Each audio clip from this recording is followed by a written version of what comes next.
अस्सलाम वालेकुम, welcome back to my channel. कैसे हो आप सब? आई होप सब ठीक होंगे और अपने घर में खुश होंगे। तो भाई कड़ाके की सर्दी पड़ रही है और अभी मैंने आपको टाइम दिखाया ना 6:36 हो रहे हैं। तो ये मॉर्निंग की रूटीन थी ना। तो भाई एक माँ जो होती है ना वही सब कुछ कर सकती है। माँ के पास तो भाई बीमार भी हो ना तो उसके पास बीमार पड़ने का भी टाइम नहीं होता। ये हमारी ना एक दिन पहले बर्ड्स आए थे तो मैंने इनको रात में ना यहाँ रख दिया था। किचन थोड़ा गर्म होता है, बाकी तो हर जगह ठंड हो रही थी और बहुत सर्दी पड़ रही। मतलब जब वेकेशन ऑफ हुए हैं, बच्चों के स्कूल स्टार्ट हुए हैं तो सही की सर्दी पड़ रही है। मतलब गवर्नमेंट को कुछ करना चाहिए ऐसा कि ये जो कैजुअल है ना वेकेशंस का, विंटर वेकेशंस का, या ये तो थोड़ा चेंज कर दें कि छोटे छोटे बच्चे जब मॉन्ट के और ये प्ले हाउस के जब सुबह उठ के जाते हैं ना बड़ा तरस आता है उनके ऊपर। तो खैर मरियम तो आज वैन में जाएंगी अपने पापा के साथ। यहाँ पे मैं अयान के लिए नाश्ता बना रही थी। ये अयान को ना रात का सालन चाहिए होता है पराठे के साथ, तो मैंने उसको जब तक वो नमाज़ पढ़ेगा मैं उसके लिए बना दूँ। मस्जिद जाने को कह रहा था पर मेरी हिम्मत नहीं हो रही थी उसको सुबह सुबह नीचे भेजने की। वैसे तो मैंने गलत किया, उसको भेज देती, पर बहुत ज़्यादा अंधेरा हो रहा था और नीचे ना थोड़े स्ट्रीट डॉग्स बहुत हैं। तो मैंने कहा यार आज तुम घर में पढ़ लो, कल से फिर देखना तो चले जाना। तो गैस आई है, शुक्र है अल्लाह का, 6:25 पे आना शुरू होती है। तो मैं यहाँ पे अयान के लिए ना पराठा बना के मैंने कहा जल्दी से ना, अयान असल में ना 6:50 तक चले जाते हैं स्कूल ना। तो फिर उसके बाद मैं मरियम और हसन को उठाती हूँ। पहले तो मरियम भी साथ ही जाती थी वैन में, पर आजकल ना वो सर्दी की वजह से फिर मैं उसको भेज नहीं रही। यहाँ मैंने कबाब भी डीफ्रोस्ट होने के लिए रखे थे क्योंकि लंच में अयान को ना कबाब देना था मुझे। एक मरियम के लिए तलूँगी, एक इसके लिए। समझ नहीं आता डेली क्या लंच दें। बच्चों के नखरे बहुत हो गए हैं आजकल के ना।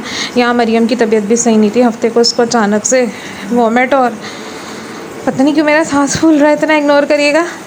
वॉमिट और ना मोशन हो रहे थे। तो मैं इसको रात को 9 बजे लेके गई थी डॉक्टर के पास, तो इसको इन्फेक्शन हुआ था और वहाँ पे इसकी दवाइयाँ भी रखी हुई थी। ये अयान का मैं लंच बना रही थी, ये मरियम का था क्योंकि मरियम ने कहा था मैं पराठा नहीं लेके जाऊँगी, मुझे ब्रेड दिएगा। मरियम के लिए फिर मैंने ना स्लाइस में कबाब रख के दे दिया था, अयान को मैंने पराठा दिया था। एक तो हमारे घर में ना नखरे बहुत हैं, अयान ब्रेड नहीं खाते और मरियम जो है उसका ब्रेड के बगैर गुजारा नहीं होता। बस ऐसे ही चलता है हर घर में ना, बच्चों का यही आलम है। बच्चों के नखरे बहुत हो गए हैं आजकल ना। तो इसीलिए मैंने आज टाइटल भी ये रखा कि जो एक माँ होती है ना वो ये सब चीज़ें कर सकती है, वो ये बच्चों को हैंडल भी कर सकती है, पूरा घर भी लेके चल सकती है। बाकी तो किसी में इतनी हिम्मत नहीं है कि वो बच्चों को ना संभाल सके माँ के अलावा। तो क्योंकि माँ बीमार भी होगी तो भी वो खड़ी रहेगी क्योंकि उसको पता वो बैठ गई तो फिर बच्चों को कौन देखेगा।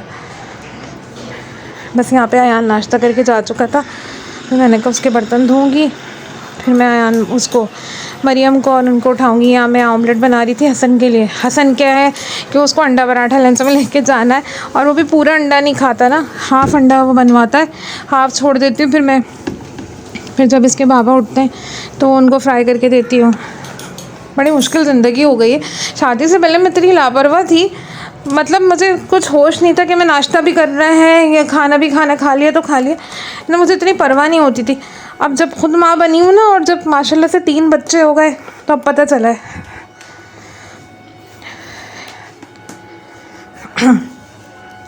यहाँ पे इन दोनों को उठाया था मैंने, जल्दी जल्दी तैयार किया है। लंच रखने आई थी मैं हसन का ना। पहले ये होता था कि ना मैं कहती थी अल्लाह बच्चे बड़े हो जाएं जल्दी से तो थोड़ा सुकून होगा, पर नहीं भाई, जैसे बच्चे बड़े हुए ज़िम्मेदारियाँ और बढ़ गई हैं। बच्चे छोटे होते हैं ना तो ज़िम्मेदारियाँ इतनी नहीं होती कि वो 8 बजे गए, 11 बजे आ गए, 12 बजे आ गए। अब तो बस बहुत मुश्किल हो गई है ज़िंदगी। अभी 7:30 हुए थे, बस ये लोग निकलेंगे, ये लोग चले गए। अब देखें घर की हालत।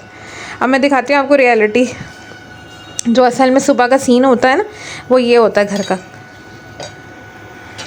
यहाँ मैंने आलू की कतलियाँ चढ़ाई हुई हैं, साथ में ये दाल भी बनने रखी है क्योंकि गैस चली जाएगी 10 बजे।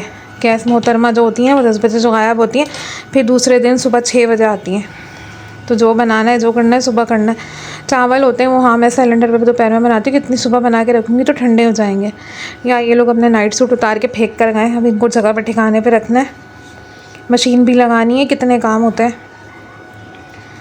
और ये बिस्तर ये इसी तरह रहने दूँगी, अभी हस्बैंड आएंगे तो ये उनका मैट्रेस उस पर सोएंगे। बाकी मैं अपना मैट्रेस खड़ा कर देती हूँ क्योंकि सफाई होगी, फिर दोपहर में इसको दोबारा बिछाऊँगी। 8:15 हो गए। अब देखें कितना मुश्किल है, कितना टफ़ है ना। एक बच्चा आ रहा है, एक बच्चा जा रहा है, क्योंकि हर बच्चे जैसे जैसे बड़े होते हैं सबकी रूटीन चेंज हो जाती है। पहले तो सब छोटे होते हैं ना तो 12 बजे आके सो गए, ना उनका इतना कोई टफ़ कंपटीशन होता है स्कूल्स में ना वो। अब तो बस एक भागदौड़ मची हुई है कि बस पोजीशन लेनी है, अच्छे मार्क्स स्कोर करने हैं बस। ये देखिए सारे कपड़े भी धुल गए थे, अल्लाह का शुक्र है, निमट जाता है अगर सुबह जल्दी उठ के लग जा। वैसे मेरी आदत नहीं है, मैं बहुत देर तक कभी भी ज़िंदगी में कभी नहीं सोई हूँ। बहुत हिम्मत कर लूँ तो 8 बजे बस, इससे ज़्यादा मैं ना सोती हूँ ना मैं सोने देती हूँ। ये ना दोपहर का टाइम था, शायद 2:15 हो रहे थे, तो मैंने हसन को लिटाया था, ये कंबल में छुप गया था तो मैं इसको निकाल रही थी। अब ये सो जाएगा, तो ये माशाल्लाह से सुकून की नींद सोता है, फिर 5:30 तक ही उठता है आराम से। अयान मरीम अभी स्कूल से नहीं आए, वो लोग आते 3:10 तक। तो बस मैं इसको लिटा रही थी यहाँ पे, सारा काम हो गया, सारी सफाई वफाई सब हो गई। देखिए अभी मैंने सिलेंडर पे चावल बना के रखे, दाल सुबह बना ली थी, आलू भी बना लिए थे, तो बस ये सिलेंडर पे अब चावल बन गए। सब बर्तन सब सारा सफाई हो गई, मतलब पूरा घर मेरा सिमट गया, अल्लाह का शुक्र है। और आप लोग कभी कमेंट करके बताएंगे कहाँ से वीडियो देख रहे हैं। सब्सक्राइबर्स हैं पर कमेंट्स नहीं है, लाइक्स भी बहुत है माशाल्लाह से, पर मुझे पता ही नहीं मुझे वीडियो देख कौन रहे। यहाँ मैं इसकी बॉटल धोई थी, वाटर बॉटल है तो उसको जगह पे रख रही थी। थोड़ी देर मैं ना ऐसे उल्टी रख देती ताकि थोड़ी उसमें से अच्छा सूख जाए अंदर से ना अच्छे से। यहाँ देगची रखी हुई है कि अयान मरीम का पानी गर्म करना है, नहाएंगे वो लोग आके। डेली नहाते ये लोग ना, चाहे सर्दी हो चाहे गर्मी हो, नहाना इनको डेली है। बहुत से लोग सर्दियों में बच्चों को नहीं नहलाते, पर नहीं, ऐसे नहीं करना चाहिए। अपना ख्याल रखिएगा। अगर ब्लॉग अच्छा लगे तो लाइक शेयर सब्सक्राइब करिएगा। अल्लाह हाफ़िज़।